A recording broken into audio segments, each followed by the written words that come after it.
BBC World Service and now Witness History with me, Claire Bowes. Today I'm taking you back more than 120 years to the last days of Queen Victoria. It's January 1901. A quarter of the world's population lives under the rule of one woman, Queen Victoria. Her empire encompasses India, Canada, Australia and large parts of Africa. She was just 18 when she ascended the throne in 1837, and by 1901, aged 81, she'd become the longest reigning British monarch until Queen Elizabeth II. She was seen as the mother of the nation. That's how people described her. Tony Rennell is author of The Last Days of Glory, The Death of Queen Victoria. It sounds silly and sentimental now, but mother was the term they used about her, primarily because she was an elderly lady, but also because she'd been there such a long time. She'd figured so much in people's lives. You had to be in your 60s or 70s to have remembered a time when she wasn't the monarch. She'd spent Christmas at Osborne House on the Isle of Wight, off the south coast of England. It was her favourite place. She struggled through Christmas, but it was clear to those around her, or to those who cared to look, such as her doctor, that she was increasingly infirm. She was sleeping a lot. She'd lost her zest, not completely, but enough for her doctor to be very concerned about her. Her family, though, they could not get their heads around the fact that she might be dying. And when the doctor dared to suggest this to her son and heir, the Prince of Wales, he frankly just looked the other way and refused to countenance the idea. By mid-January, the Queen was so ill that for the first time in 20 years as her personal doctor, Sir James Reed was allowed to conduct his examination in her bedroom. He was worried by what he found. She got weaker, and it became necessary to tell the world that something was going on. And the first indication to the world was on the 18th of January.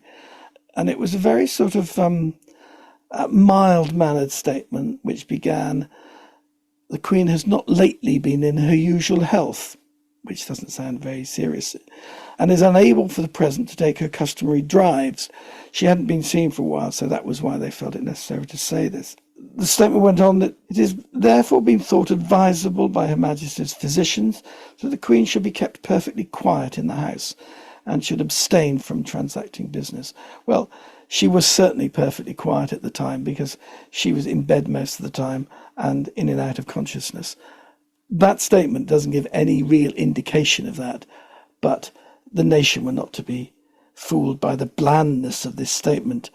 People suddenly sensed that something was happening, and reporters descended on Osborne House and the Isle of Wight, and suddenly the scene was set for this dramatic event.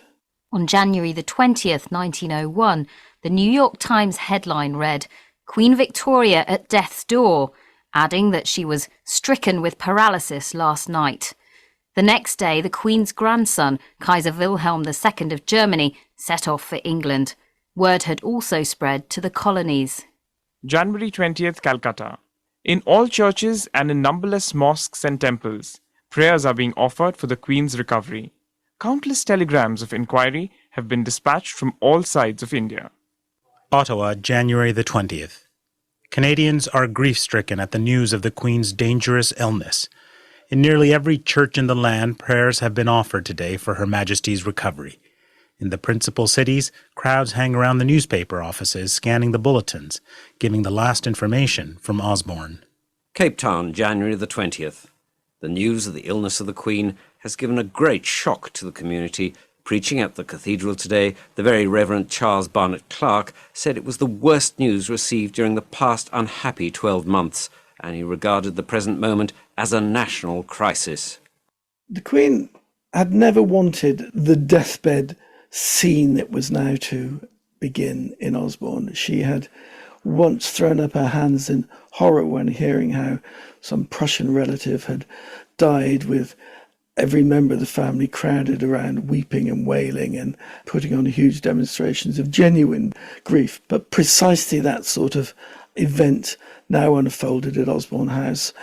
So in that quite small bedroom in Osborne, people began to assemble and coming in and out of the room to say their farewells. The Kaiser, with his Prussian forthrightness, made sure that he was at the centre of affairs, because in many ways he saw himself as her rightful successor, not to the throne of England, but just as the most senior royal in Europe.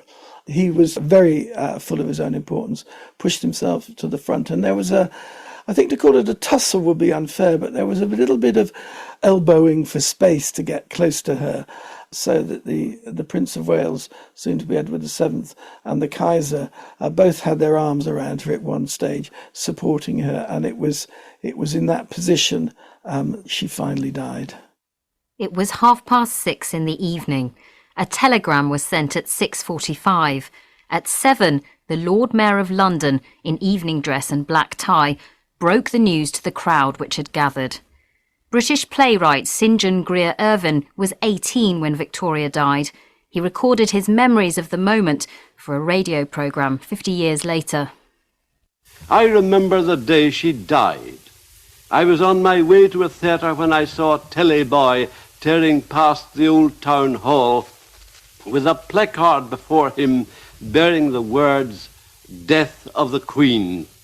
And I remember that I began to cry and turned home again.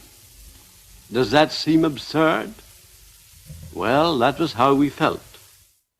As the news spread via word of mouth across the country, council meetings, plays and other events were cancelled. Everything stopped. I remember the news of Queen Victoria's death, which was in January 1901. I had a small male voice choir up at Stoke, and we were just started rehearsing when one of my tenors came in late, poked his head round the door, says, "The Queen's dead." We said, "What, really?" "Yes, Queen Victoria's dead." So we immediately stopped. And I'll never forget walking back to Plymouth from Stoke, to a mile and a half to 2 miles, I suppose, to my house.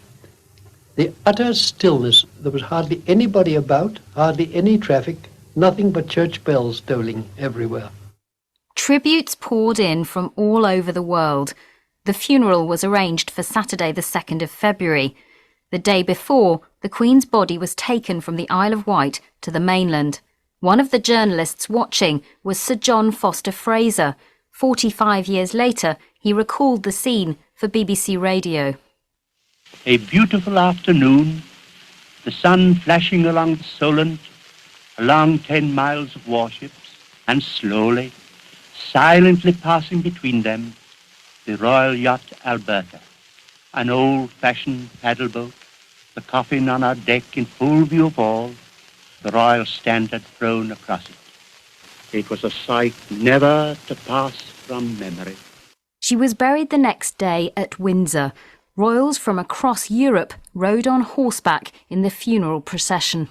They were watched by more than 1 million people, perhaps spurred by what the Morning Post described as a feeling that generations yet unborn would speak of this day as one of the greatest in history.